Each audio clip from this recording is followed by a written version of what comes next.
NTV pole యాత్ర అనంతపురం జిల్లాలోని రాయదుర్గం నియోజకవర్గానికి చేరుకుంది. ఇక్కడ గార్మెంట్ కుటీర పరిశ్రమలు ఎక్కువగా ఉంటాయి. మరి గార్మెంట్ కార్మికుల కష్టాలు తీరాయా? వారి సమస్యలను ఇప్పటివరకు ఉన్న ప్రభుత్వాలు పట్టించుకున్నాయా? ఇక్కడ ఎమ్మెల్యేగా గెలుపొంది మంత్రిగా ఉన్న కాల్వ శ్రీనివాసులు ఈ నియోజకవర్గంలో ఎటువంటి అభివృద్ధి పనులు చేశారు? ప్రభుత్వ పథకాలు ప్రజల్లోకి వెళ్ళాయా? రైతుల సమస్యలు తీరాయా? ప్రజల మాటల్లోనే తెలుసుకుందామా? పదండి.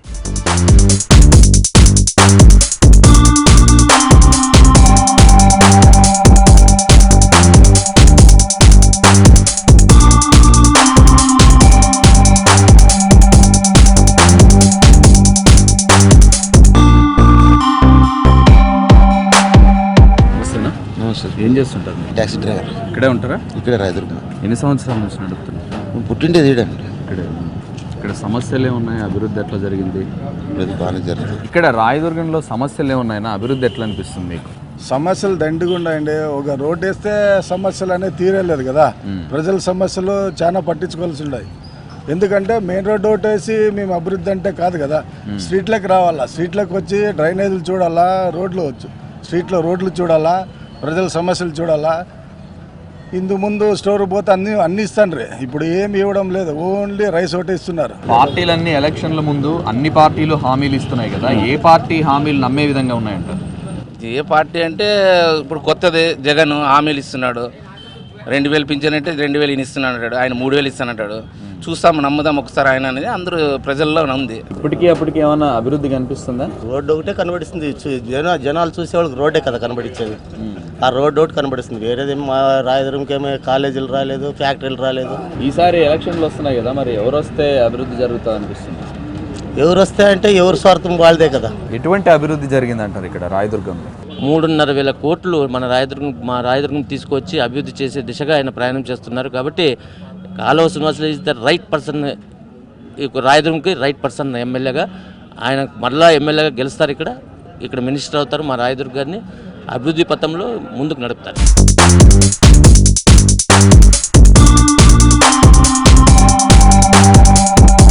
ఎన్టీవీ పోల్ యాత్రలో భాగంగా ప్రస్తుతం మనం రాయదుర్గం నియోజకవర్గ కేంద్రంలో ఉన్నాం. ఇక్కడ కొంతమంది ప్రజలు ఉన్నారు, వారి సమస్యలు ఏంటో, అభివృద్ధి ఎలా జరిగిందో వారి మాటలోనే కనుక్కుంటాం. సమస్యనా? ఏం చేస్తుంటారు? వ్యవసాయం చేస్తాం. వ్యవసాయం. నీళ్ళు బాగానే ఉన్నాయా? లేదు సార్, నీళ్ళు నిలబడిపోయినాయి. అభివృద్ధి ఏమైనా జరిగిందా? ప్రభుత్వం ఎట్లా చేసింది అక్కడ? పర్వాలేదు సార్, పర్వాలేదు సార్, బాగానే. అంటే అప్పుడు గత ప్రభుత్వాలకి ఇప్పటికి ఏమన్నా అభివృద్ధి కనిపిస్తుందా? పర్వాలేదు సార్, ఇప్పుడు బాగానే చేసినారు ఉన్నంత మట్టుగా. మీరన్నా, మీకు సమస్యలు ఏమున్నాయి, అభివృద్ధి ఎట్లా జరిగింది? సమస్యలు ఏమి అభివృద్ధి లేదు. ఇప్పుడు మేము ఇక్కడ అమ్మాయిల పని చేస్తుండగా బస్ స్టాండ్ వద్ద అన్న క్యాంటీన్ పడింది. అందుకు కొంచెం మంది, చాలా మంది అన్న క్యాంటీన్ వల్ల మీకు ఉపయోగపడుతుంది. అక్కడే టిఫిన్లు భోజనాలు అక్కడ చాలా మంది చేస్తున్నాం. ఏం పంటలు వేసారు? ఇప్పుడు ఉల్లిగడ్డలు వేసినాము, చెనక్కాయ వేసినాము. ఏం గిట్టుబాటు లేదు సార్. రేట్లు ఏం లేవా? రేట్లు ఏం లేదు సార్, కష్టమాట.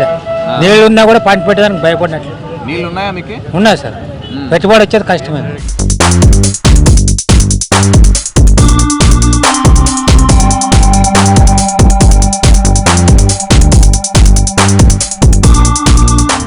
గార్మెంట్స్ అంటేనే అనంతపురం జిల్లాలో రాయదుర్గం గుర్తుకొస్తుంది. ఇక్కడ ఎక్కువగా గార్మెంట్స్ పరిశ్రమలు ఎక్కువగా ఉంటాయి. అంటే మనం వేసుకునే జీన్స్ ఇక్కడే తయారవుతుంది, ఇక్కడే వీళ్ళు కార్మికులంతా తయారు చేసి వీళ్ళు ఎక్స్పోర్ట్ చేస్తుంటారు. ఇక్కడ చాలామంది కార్మికులు ఉన్నారు, గార్మెంట్స్ కార్మికులు. వారి సమస్యలు ఏంటో, అభివృద్ధి ఎలా జరిగిందో, వారి అభిప్రాయాలు ఏంటో వారి మాటలో తెలుసుకుందాం. ఎన్ని సంవత్సరాల నుంచి నడుపుతున్నారు? మేము వచ్చేసి ఒక 20 ఏళ్ళ నుంచి నడుపుతాం. 20 ఏళ్ళ నుంచి. మీరన్నా? ఎన్ని ఇయర్స్ నుంచి మీరు? 15. మీరు పెద్దయినా ఎన్ని సంవత్సరాలు? 25 అయింది సార్, మాది 25 అయింది. 25 ఏళ్ళ నుంచి చేస్తున్నారు కదా, మరి ఏమైనా సంపాదించారా? ఏం సంపాదిస్తాం సార్, 150 రూపాయలు సంపాదిస్తాం దినానికి, ఒక దినానికి. అంటే ఒకటి తయారు చేస్తే ఒక దినంకి వచ్చి మాకు కూలి ఎంత పడుతుంది సార్ మేము చేసిన దానికోసము? ప్రతి ఒక్క పని పైన ఒక యూనియన్ ఉంది. ఈ గార్మెంట్ పైన మాత్రం యూనియన్ అనేది లేదు. సుమారుగా 8,000 10,000 కార్యాలు ఉన్నాను, పని చేసే వాళ్ళు అంతమంది ఉన్నారు. ఇంతవరకు వాళ్ళపైన ఏమన్నా కానీ ఒక యూనియన్ లీడర్ వచ్చి వాళ్ళకి ఏం న్యాయం చేయాలా అనేది ఇంతవరకు ఎవరు ప్రభుత్వం కూడా చేయలేదు, ఇంతవరకు లేదు. ఇక్కడ చూస్తున్నారు కదన్నా, రాయదుర్గంలో ఏమన్నా గతంకి ఇప్పటికి ఏమైనా అభివృద్ధి జరిగిందా అంటే మిగతా విషయాల్లో? మిగతా విషయాల్లో జరిగింది సార్, ప్రస్తుతానికి మిగతా విషయాల్లో జరిగింది అభివృద్ధి. కానీ ఈ రెడీమేడ్ వల్ల ఏం అభివృద్ధి జరగలేదు, మా గార్మెంట్స్ వల్ల ఏం లేదు. ప్రస్తుతానికి ఇప్పుడు 2 నెలల నుంచి పనిలో ఏం లేదు, డల్గా ఉంది.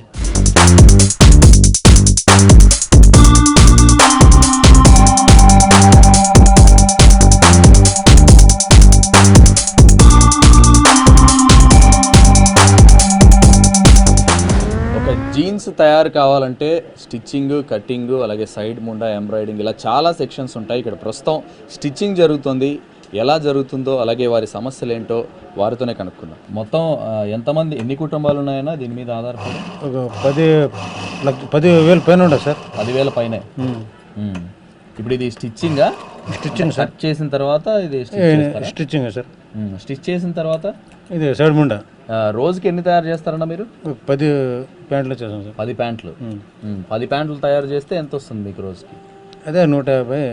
10 ప్యాంట్లు తయారు చేస్తే 150. స్టిచ్చింగ్ తర్వాత నెక్స్ట్ సైడ్ ముడాకు పోతుంది. సైడ్ ముడా తర్వాత కాజ్బల్ట తర్వాత వాషింగ్ పోతుంది. వాషింగ్ వచ్చిన తర్వాత మళ్ళీ అది ఇస్త్రీ చేసి అంతా దారాలు గిరాలు తీసి కవర్లోకి వేసి దాని తర్వాత అది ట్యాగ్ అంతా అంటించి మళ్ళా బయట పంపించే ఒక్కొక్క పని ఒక్కొక్కరు చేస్తారు.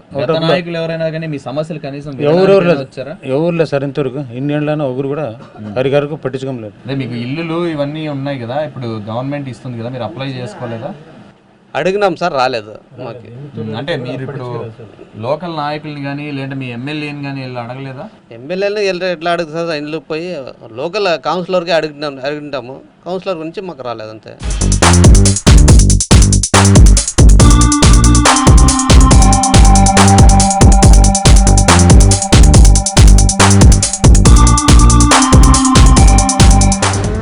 ప్రస్తుతం మనం కనేకల్ మండల కేంద్రంలో ఉన్నాం. ఇక్కడ కొంతమంది ప్రయాణికులు, స్థానికులు ఉన్నారు. వారి అభిప్రాయాలు ఏంటో, సమస్యలు ఏంటో వారిని అడిగే కనుక్కుంటాం. మీరేం చేస్తారు సార్? నేను డిష్ పని చేస్తుంటాను సార్, ఎలక్ట్రిసిటీ సార్. నేను ఎంత సంపాదిస్తారన్నా నెలకి? సార్ నేను నెలకి 7-8 వేలు సంపాదిస్తాను సార్. 7-8 వేలు. మీకు పొలం ఇవేం లేవా? ఏం లేదు. ఎలక్ట్రీషియన్ ఉంటేనే. ఇక్కడ ఎట్లున్నాయినా సమస్యలు ఏమున్నాయి, అభివృద్ధి ఎట్లా జరిగింది? సార్ ఇక్కడైతే సమస్యలు బాగానే ఉన్నాయి సార్. అన్ని ప్రతి ఒక్కటి చిన్నదానికి పెద్దానికి మా ఊరు ఎమ్మెల్యే కాలువ శ్రీనివాసరావు గారు నెలకు ఒకసారి 2 నెలలకు ఒకసారి వచ్చిపోతుంటాడు. ఆయన ఏదైనా కానీ చక్కగా ఇమీడియట్గా యాక్షన్ తీసుకుంటాడు సార్. బాగానే చేస్తున్నాడు.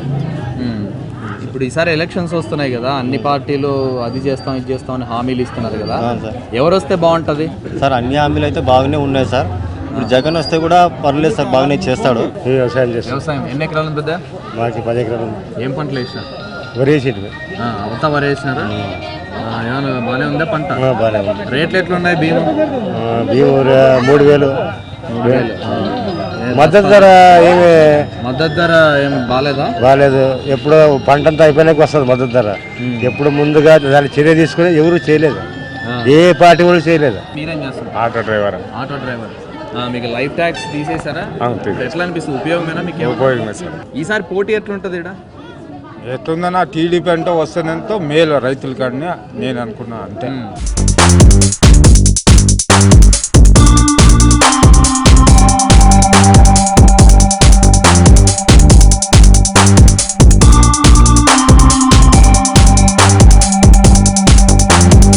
ప్రస్తుతం మనం రాయదుర్గం నియోజకవర్గంలోని తుంబిగనూరు గ్రామ పరిధిలో ఉన్నాం. ఇక్కడ కొంతమంది కూలీలు ఉన్నారు. వారి అభిప్రాయాలు ఏంటో, వారి సమస్యలు ఏంటో వారి మాటలోనే కనుక్కుందాం.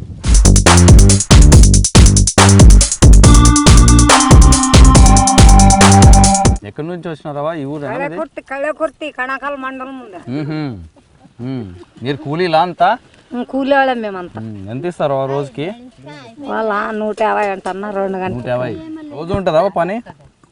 ఆడిచిక్తే ఆడే రోజు అంటే ఇవరే ఇంకోరు పోయేస్తుండేదా. మీకు పెన్షన్ వస్తుందేవా? లేదు, మాకెవరు ఇస్తారు పెన్షన్? పొదుపు సంఘాలు ఉన్నారా మీరు? అందరూ వచ్చినాయా మొన్న డబ్బులవా? ఇచ్చినారా? మీరు పొలం ఉందామా మీకు?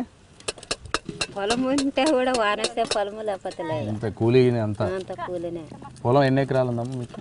మాకు 3 ఎకరాలు. ఏం పంటలు వేసినారమ్మా? శనగ పంట వేసింటే వాన రాలేదు, పండలేదు. శనగ పంట. నీళ్ళు ఉన్నాయమ్మా? నీళ్ళు వస్తున్నాయా?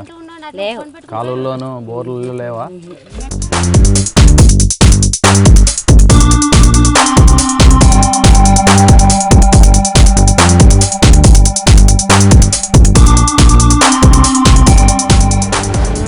ప్రస్తుతం మనం రాయదుర్గం నియోజకవర్గంలోని బొమ్మనాల్ మండలం దర్గావన్నూరు గ్రామంలో ఉన్నాం. ఇక్కడ కొంతమంది గ్రామస్తులు ఉన్నారు. వారి సమస్యలు ఏంటో, అభివృద్ధి ఎలా జరిగిందో వారి మాటల్లో కనుక్కుందాం. పొలాలకి ఏం వెళ్ళలేదా? అంతా ఇక్కడ కూర్చున్నారు.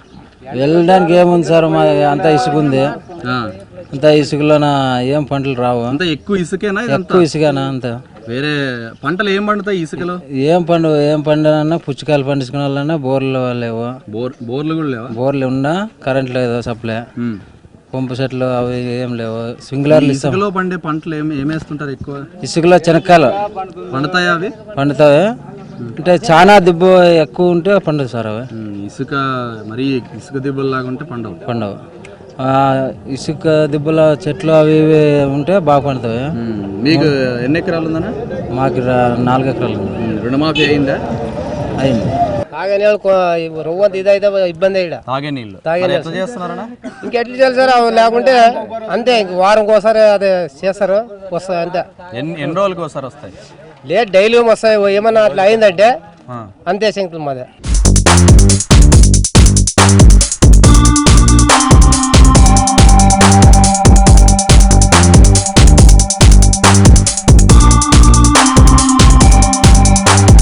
ఇదంతా ఏంటన్నా పంట భూములు? ఇవి పంట భూములు సార్.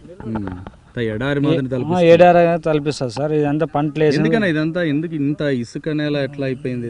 ఇది వర్షాలు లేక మాకు గాలికి వచ్చి ఇసుక అయిపోతుంది సార్. అంటే ఎప్పటి నుంచి? ఎప్పుడు సంవత్సరాల నుంచి? ముసలో మీ మాకని తెలుగు ముందు పెద్దవాళ్ళ నుంచి ఉండే సార్ ఇది ఇసుక. ఇప్పుడు ఏదో దగ్గర పారుతుండే, అది నిలబడిపోయింది. ఆ నది నిలబడి ఉసుగు మా తయారీ. ఒకప్పుడు ఇది నదిగా ఇసుకలా అయిపోయింది సార్. ఏమేం పంటలు వేస్తుంటారు? శనక్కాయలు అంతే. కనీసం బోర్ వేస్తే నీళ్ళైనా పడతాయా? నీళ్ళు పడతాయి సార్, ఉప్పు నీళ్ళు పడతాయి. ఉప్పు నీళ్ళు అంటే పంటలకి ఏం పనికిరా?